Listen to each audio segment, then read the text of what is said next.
Hi everyone, welcome to Blogging Out Loud with Barb and Deb. We've been talking about a lot of interesting topics lately, and we wanted to continue the conversation. Yeah, to have actually have a conversation. And we do have a whale in our pool. Is that going to be going on the whole time? That's hilarious. It's like our creepy crawly sometimes goes anyway.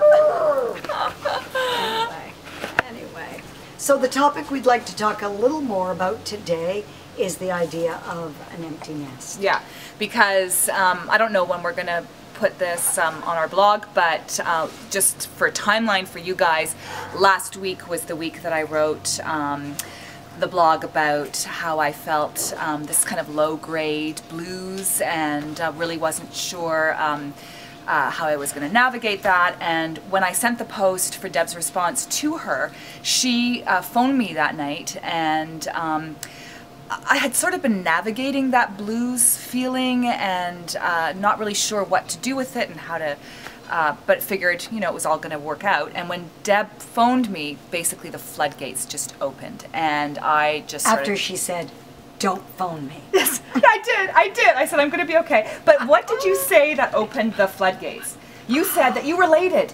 You related. I related. You remembered the time. You related that you could hear it in my voice that I was... That even when you were trying to be perky, your voice, I can't describe it, because it's like, "Hi, no, I'm fine. Everything's great. I just went out for a nice lunch." And you realize that there's no cadence, there's no up and down. Your voice was flat sad. Yeah, and then you started to cry.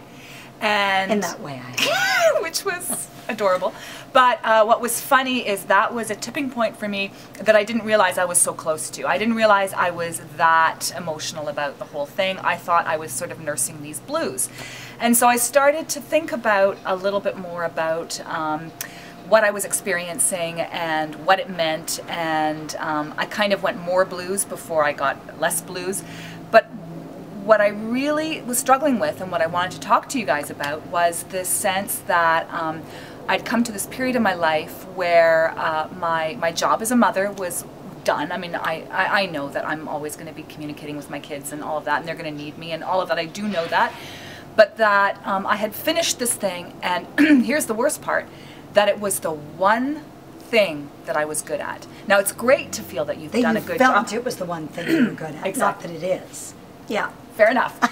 Yes, but what I was shocked by was that sense that was the only thing that I was good at. Now, I could also say it's great that I feel good about my job as a mom, because maybe not everyone does. That's something I feel good about at this point in my life. It's easy to feel that way after you finish than it is sometimes in the moment. And now it's a part-time job. Exactly. Now it's almost tenure. You've got tenure. I've got tenure. I've reached tenure. Parent tenure. So that was my thing, is that that's how I felt. Like that was the only thing that I was good at. And I related to it because I know when the boy left, the boy who was operating the camera, who's back home, hooray, you know, I had backed up on other aspects of my life to willingly be more of a full-time mom and to go to those excursions and be a class parent and, you know, the family fun nights. And you invest in it, having no idea how quickly it's going to go. That's it. And at the end, there's no question that there's an emptiness, not just for your sadness at your child leaving home, but for your where am I? Mm-hmm. Where do I fit in now? Mm-hmm. What do I do now? Which I think you were feeling. Exactly, and the thing is... will I ever do anything else? Great? It's great, exactly. Which is what you specifically expressed. Exactly, and you know, I think that's what shocked me. I expected to feel the loneliness for them. I expected to miss them. I expected to feel that void, or whatever you want to call it. What I didn't expect was the sense that I was suddenly useless, redundant. And especially since I've had a kind of career through my, you know, a career, not a kind of career, but a career through my whole life. So this idea that I was yeah, you weren't, useless. Not that there's anything wrong with this, but you weren't a stay-at-home mom. That's you it. weren't, and I won't even say just a stay-at-home mom, because believe me, we all know how much work there is, but you had a career throughout, yet you still felt this void, which is what I find interesting about it. Yeah, exactly. I think even though the floodgates opened the night we spoke, Obviously, I didn't feel all better right away after that, but I spent a few days in that world. I had tried to keep myself really, really busy. I was looking forward to the time of being busy. I was looking forward to the quiet in the house, not having to, you know, get grocery shopping and make dinner at a certain time and all of that stuff. I was looking forward, and then suddenly I was still feeling so blah. And what I didn't allow myself to do was spend some time in that morning. And I remember morning period, not morning of the day. And I remember you said that. You said that very specifically, that you had spent days on Luke's bed. Yeah. Crying. Oh, yeah. Bawling my eyes out, sitting up there. And I think I may have mentioned this in the blog before, certainly to Barbara I did.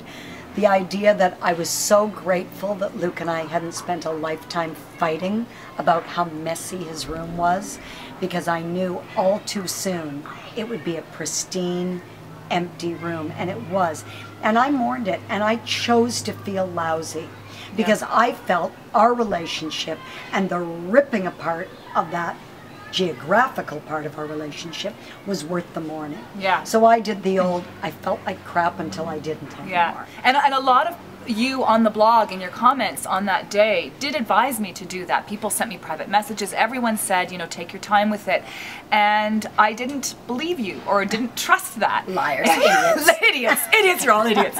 But the truth is, I did need to do that. And I'm happy to report that my mourning period, I mean, it might still continue, but I really came out of my funk after several days of, well, I guess the week and then the weekend of and I started to distract myself, and we went out, and my husband and I we went got out. dressed up and went out for cocktails. That's right, which was Don't fantastic. discount what that can do. That's for right. Your spirit. So I did feel myself. I am now feeling myself. As I said, this happened last week. I feel myself coming out of it. I feel more purposeful. I feel more.